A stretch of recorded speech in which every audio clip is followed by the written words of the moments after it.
Hello, everyone, and welcome. I'm Nicole, and I'm so excited today to speak with Dr. Andrea Chadwick, Swing Care Medical Director and globally recognized expert on fibromyalgia and the treatment of fibromyalgia and chronic pain. So today we'll be talking about fibromyalgia symptoms, fibromyalgia pain, and different treatments and therapies for the treatment of fibromyalgia. So welcome, Dr. Chadwick, and I'd love it if you could introduce yourself and tell us a little bit more about how you started treating fibromyalgia. Absolutely. It's a pleasure to be here and thank you for having me. Andrea Chadwick. I have been a chronic pain physician now for a little over 10 years. Did my training in medical school at the University of Kansas and then went to the University of California, Los Angeles, where I completed a residency in anesthesiology, then did a combined fellowship and research degree at UCLA as well. And that fellowship was in pain medicine, and then stayed on for practice there for a couple of years before I found myself back in Kansas.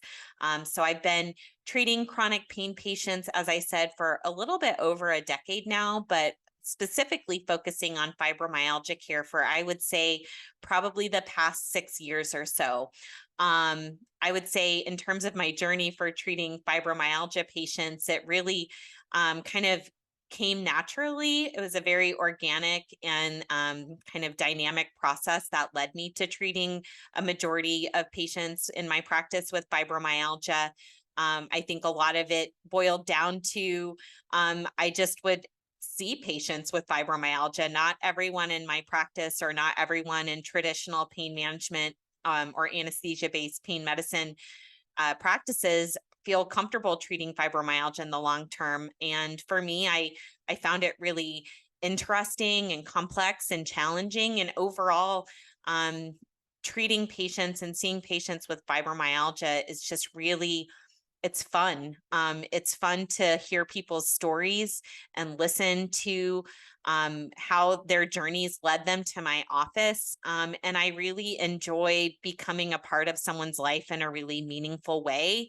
And while fibromyalgia can be a really distressing and a challenging disorder for the person who has it, I think my brand or my way of treating fibromyalgia has really focused on creating that positive relationship and empowering patients to really embrace their best selves and move forward in their life with fibromyalgia with me by their side. Awesome, thank you. And just taking a step back for a moment, what is fibromyalgia? Can you tell us a little bit more? Absolutely. That's a great question. So, fibromyalgia, for those who are not familiar with kind of a definition of the condition, it's a chronic pain disorder. But at the core of it, when you look at the mechanisms that lead to this disorder, what we know from research is that fibromyalgia is generally caused by an overactive or hyperreactive central nervous system. So the central nervous system is comprised of the brain and the spinal cord. So when you look at the mechanisms that cause the symptoms of fibromyalgia, most of them are occurring in that central nervous system, both in how it's developed and then maintained. And interestingly, people oftentimes ask me, well, do I have it? Yes or no? And so patients will come to me seeking a diagnosis. And what I've really tried to explain to not only patients, but clinicians and providers alike is that fibromyalgia is, generally speaking, yes, you can have a diagnosis and it comes from a set of criteria. But for those of us in the know who research and treat fibromyalgia, it's generally felt to be along much more of a spectrum in terms of how people experience it. And so some people have more evidence of chronic widespread pain, which is one of the diagnostic criteria. But many people may have additional symptoms that may make their overall picture of fibromyalgia much more severe. And those can be things like stress, cognitive difficulties, or even fatigue, to the point where people feel like even if they sleep, they aren't refreshed. So if you had to really simplify, I realize I just gave you a lot of information. If you had to simplify this, it's a chronic widespread pain disorder that has an additional set of associated symptoms. And those associated symptoms are things like cognitive difficulties, which may colloquially be known as fibro fog to those in the community, as well as difficulty sleeping and fatigue. Thank you. Yeah, I know it's a big ask to give a very simple definition, but you mentioned, pain and chronic pain as one of the main diagnostic criteria. Where does that pain come from? And then how does it become chronic? So that's a great question. And those of us who study and research fibromyalgia believe it can be a very multifactorial way that the pain develops and maintains. And so when we want to talk about pain, we should get some some definitions here. So acute pain is a type of pain that is new and it has a very specific onset. And oftentimes you may think of that as a specific type of event that causes it. So it could be an injury from a car accident. It could be having a surgery. There are many different types of events that can cause acute pain. And typically speaking, those types of injuries or pain experiences are started by the peripheral nervous system, which is out here in our periphery, outside of that brain and spinal cord. However, sometimes that acute pain, even when it heals, or if you think about a surgery after the person who had that surgery has fully recovered from it, that the peripheral nervous system may have calmed down or has become less of a problem. But oftentimes that peripheral nervous system can talk to the central nervous system in a way where even after there's a resolution of that acute issue, the pain is persisting in that central nervous system and continues. Now, that experience for a fibromyalgia patient or a person with chronic pain may be different than someone who has a different experience where by a variety of different things, whether it's an infectious process such as COVID or Epstein-Barr virus or Lyme disease, or even just significant stress on the body, either in childhood or adulthood. Those types of things can actually lead to the central nervous system becoming activated and hypersensitive without any type of peripheral problem, such as a surgery or an injury. So we distinguish those two things as either a bottom up or a top down centralized pain situation. But either way, what remains the same is that the chronic pain is there, and generally speaking, we treat it the same. Mm. And now that we have this kind of language to talk about pain, can you talk a little bit about fibro flares? How does that fit into this landscape? Absolutely. So fibromyalgia, as I said earlier, is kind of a spectrum. So people can have very significant widespread pain. They can have very distressing associated symptoms. But there may be times where those aren't as bad. And so when you think about the central nervous system and how the brain functions, it's kind of like a volume control knob, like a radio. And at times that knob may be elevated or turned up, cranked up, and where you're getting more pain coming through, more sensitivity, more fatigue. Just generally speaking, it's amplified to the max degree. And that's typically how I describe a fibro flare, is that the baseline level of pain, which we know most fibromyalgia patients have on a regular basis, that knob gets cranked up. And that knob that gets cranked up leads to more symptoms. And oftentimes the things that lead to that flare of pain are things like difficulty sleeping. So sleep is really linked to fibromyalgia flares. It could be due to a change in their level of stress. So I have seen patients Just for an example, I have quite a few college students who tend to flare more during their testing times or during times where they have finals where there's more stress going on, and that might flare up their pain a bit. Other things that can lead to flares would be an increase in anxiety. Having illnesses can crank up that inflammation in the body, which we know can crank up the pain with fibromyalgia. So it varies from person to person, but oftentimes patients with fibromyalgia, they know how to recognize what can lead to their flares because they are the experts of their own condition. And they know during those difficult times, whether it's stress or anxiety, or if they're sick, how to do that good self-care to be able to manage their symptoms. Yeah, and switching gears to talk a little bit about treatments or symptom management. What are some of the most common treatments today for fibro? And yeah, curious to hear about your opinion on how those work or don't work. Absolutely. So, interestingly, with fibromyalgia, when you look at the kind of Western, what's in the textbooks on how to treat fibromyalgia, there is that component of multidisciplinary care. And I think as our knowledge of fibromyalgia has progressed, we understand that medications are there to try and reverse some of these underlying mechanisms that we know lead to fibromyalgia and fibromyalgia symptoms. But in the long run, there are other types of treatments that are important as well. And that can be along the lines of behavioral type interventions, what we would call potentially a well-being or psychological intervention. And then the types of interventions that are focused on trying to increase movement and activity, and eventually lead to some form of exercise, whatever feels right for that fibromyalgia patient. So the common treatments within those different kind of silos of treatment, you could say, would be medications. There are 3 FDA approved agents for fibromyalgia. That includes pregabalin, duloxetine, and milnacipran. However, many different medications are used off-label for fibromyalgia to treat the symptoms.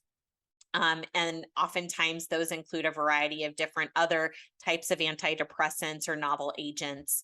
But oftentimes what I've told patients and what I've seen in my clinic and my practice is that medications alone don't tend to get patients to that degree of improvement in their not only pain, but their quality of life and their functioning the way that some of these other treatments do that are not even based in medications. And those are our behavioral interventions, things like cognitive behavioral therapy or acceptance and commitment therapy, which focuses on empowering the patient through a variety of techniques to try and improve their functioning and their coping mechanisms with regards to their pain so that they're able to live their best lives alongside their pain and then be able to meet the values that they deem important in their life. And then in terms of our physical modalities, which I focus on activity, exercise, movement, they all kind of can be used interchangeably, but focusing on moving in a way that feels good to the fibromyalgia patient so that they're able to keep their muscles strong and get those good endorphins that you get from movement. I'd love to pause a little bit and talk about cognitive behavioral therapy, which you mentioned. What evidence is there that it's helpful for people with fibromyalgia specifically? Yeah, so when you look at the evidence for chronic pain in general, so this is even outside of fibromyalgia, cognitive behavioral therapy and acceptance and commitment therapy has been shown in multiple well-designed studies and research done by some of the top researchers in the world to be helpful for managing fibromyalgia and chronic pain related distress. You know, there's an experience of pain outside of the physical that can affect patients with chronic pain and fibromyalgia. And so what cognitive behavioral therapy, and specifically acceptance and commitment therapy, which is a form of cognitive behavioral therapy, is that it teaches mindfulness strategies, acceptance strategies to be able to commit to different types of cognitive beliefs and behavioral changes that help not only guide them through being able to navigate their activities of daily living, but be able to increase their ability to do other types of things that are important to them, whether it be attending social events or being able to go to a sporting event that they enjoy. And it really helps improve their overall quality of life. Yeah, and I'm curious, actually, I was talking with someone recently who's been a long-term, who's been living with fibro for, decades, and had never been offered CBT or ACT, which you mentioned. Why don't more people have access to, or more fibromyalgia patients have access to these behavioral therapies? That's a really great question. And it's something that's, I think, oftentimes overlooked, number one, by providers. They just aren't really aware of the specifics of cognitive behavioral therapy and acceptance commitment therapy. I also think there's just a paucity of providers and clinicians who are specialized in delivering this specific form of therapy for chronic pain or fibromyalgia patients. So we typically refer to that type of specialist as a clinical pain psychologist or a clinical pain provider who's able to give this type of specific treatment. It requires very specific training and education to be able to do so. And so that, number one, I think there's that specific expertise that has to be held, but then you have to look about just access to that care. So within, the greater area that I live in, I'm only aware of about 3 or 4 specific clinical pain psychologists who are able and qualified and have been educated to do this specific delivery of treatment. And that's for a very large area of people in a greater metro. If you look across the country, the amount of people who have that type of education and pedigree, have that training and expertise, it's actually very difficult for patients, especially in a rural setting or in a big state, to be able to find these providers. I don't think they're A, readily available, and B, their primary care physicians or physicians who may interact with fibromyalgia patients may not even know who they are or what their names are, that they exist. And so that access to care just from a provider perspective is difficult. And then I really think the third part is just ability to access the care either in a way that is easy for them in their lives. Oftentimes, these types of interventions require regular visits to their provider who has expertise in this. And then you have to look at the side of things that it may not be a covered service within their insurance plan. And they may have to pay out of pocket for that. So overall, it's a lack of providers. It's a lack of potential coverage for this. And then more than anything, the amount of time it takes for patients to undergo this type of therapy may not be consistent with the lives they lead because it requires quite a commitment. And I'm curious now with Swing Care, can you tell us a little bit about how you're changing some of that? Absolutely. I really believe in multidisciplinary care. And I always tell patients with fibromyalgia that treatment doesn't exist in a vacuum. You really have to tap into all those different types of care strategies we discussed, the pharmacologic, the behavioral and well-being focused strategies, and the movement strategies. So as part of Swing Care, with the guidelines that we've put forth that are all based in evidence, these behavioral interventions, specifically the acceptance and commitment therapy, is one of the important kind of pillars of treatment within our care paradigm that we'll be delivering through a telemedicine platform, because we know it works and because we know it works in parallel really well with other types of treatment. Again, it doesn't happen in a vacuum. Patients really flourish and do best when they're offered these types of holistic treatments coupled with the Western therapies. And I imagine you get some pretty tough questions from patients. What are some of the toughest questions you get, and how do you address them? Yeah, I mean, I would say a big one is, hey, I've been told it's in my head, that this is a condition that's just in my head, and if I just exercise, I'll be better. Those are the hardest questions to hear, because what that signifies to me is that someone doesn't feel heard or validated, or they just generally feel invisible or not seen by the medical community. So hearing that question, especially if it comes from like that patient's loved one or support network, that they may not feel like they're very supported by the people who are around them.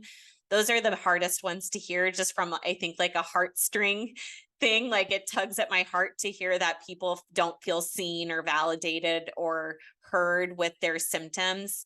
But outside of that, the hardest part is just finding the right treatments for people. Patients say, I've tried XYZ amount of pharmacologic therapies. I tried to do physical therapy, but it made my pain worse. Those patients who really struggle to find that treatment regimen that works for them, those are hard questions, because as physicians and clinicians, we all want to make our patients better and live their best lives. And I think oftentimes patients feel a bit discarded when providers or clinicians don't try to partner with them to figure out the strategy that works for someone on a personalized basis. So at Swing Care, our treatment paradigm and our dogma is that we are here to partner with patients using our knowledge of the mechanisms and the science behind fibromyalgia and fibromyalgia treatments, but really taking into account that lived experience and expertise that the patient has in their own condition, and try to marry the two of those and find that ability to come towards a treatment path that value and combines that with our medical and scientific knowledge of the condition. So really just we're hoping to do personalized care for patients, because that's the best care there is. And even before that step, there's a step of being diagnosed. And I'm curious, we talked a little bit about the diagnostic criteria, but how is someone diagnosed, or how should they talk with their doctor about being diagnosed? So fibromyalgia currently has some accepted diagnostic criteria that you can find online. It's a simple self-report survey. It was originally published in 2010, but has recently undergone some revisions. But the gist of the survey includes a body map where you check off areas of the body where you might have pain. And then there's an associated set of questions that determine the severity of those additional symptoms that we talked about. So if you go online and you can look for that survey, you can take it and score it and find out if you have fibromyalgia with your provider. And in my opinion, any provider can help aid in this diagnosis using that diagnostic criteria, because it's really simple for a patient to fill out, and it's just as simple for a clinician to score it. And should the score meet criteria for the diagnosis of fibromyalgia, then you've got your diagnosis and you can work towards coming up with a treatment plan. Thank you. Yeah, it helps to just be able to move forward with that knowledge. And I'm curious, as we kind of close, if you could share a recovery story from your patients or something else, as we think about the hope that we are excited for people to find and share. Absolutely. I always tell patients that everybody's story is different, and that each patient's pathway towards recovery or towards being able to get to that livable level of pain or living their best life level of pain relief looks different for everybody. So I can think of a couple stories. So I'll share two different types of stories, but they end the same way. So I had this really delightful college student who had developed fibromyalgia. Is actually a kind of a genetic predisposition. Their mother had had the condition as well. So once we were able to determine the diagnosis, we were able to talk about the personalized care.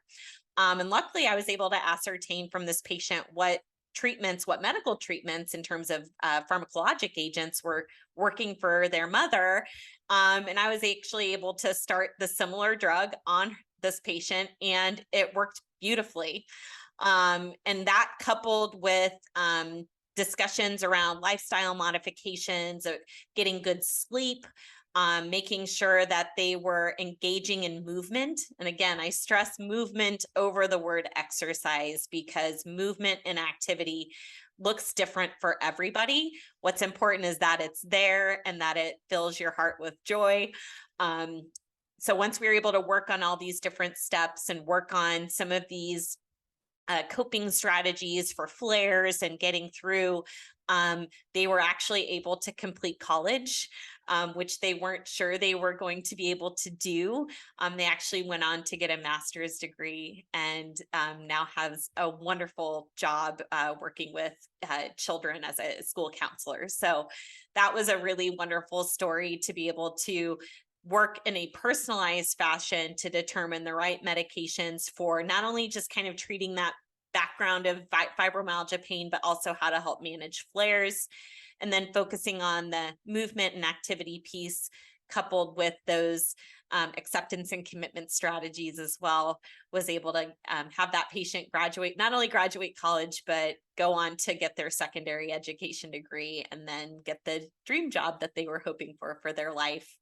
And then another story is a person who had Lyme disease, and she had had it for quite some time, and then was quite debilitated in terms of their recovery from their active Lyme disease diagnosis.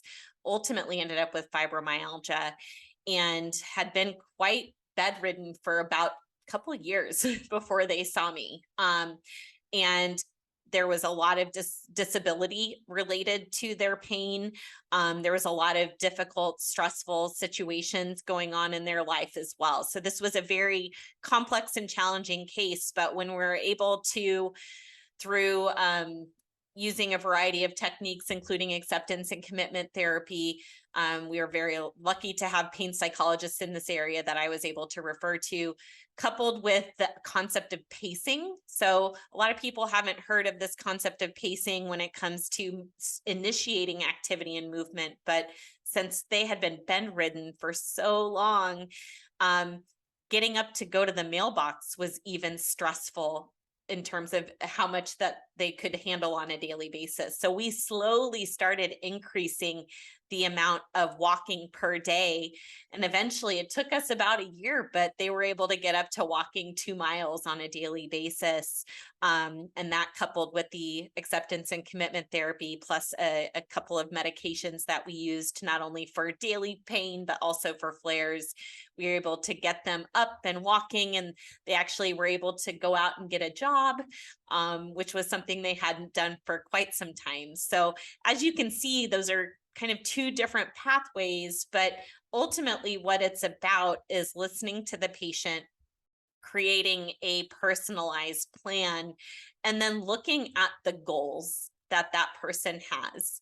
And so getting a secondary education degree is obviously very different than walking 2 miles, but for those individuals, that was their goals. And so what our hopes is with Swing Care is that we will partner with patients to not only assess their medical needs and the types of symptoms that they have with fibromyalgia, but also pair with them to help them identify their values and meet their goals. And that's, again, a very personalized thing, but we're really excited to be launching Swing Care and bringing that idea of personalized and holistic care to the masses.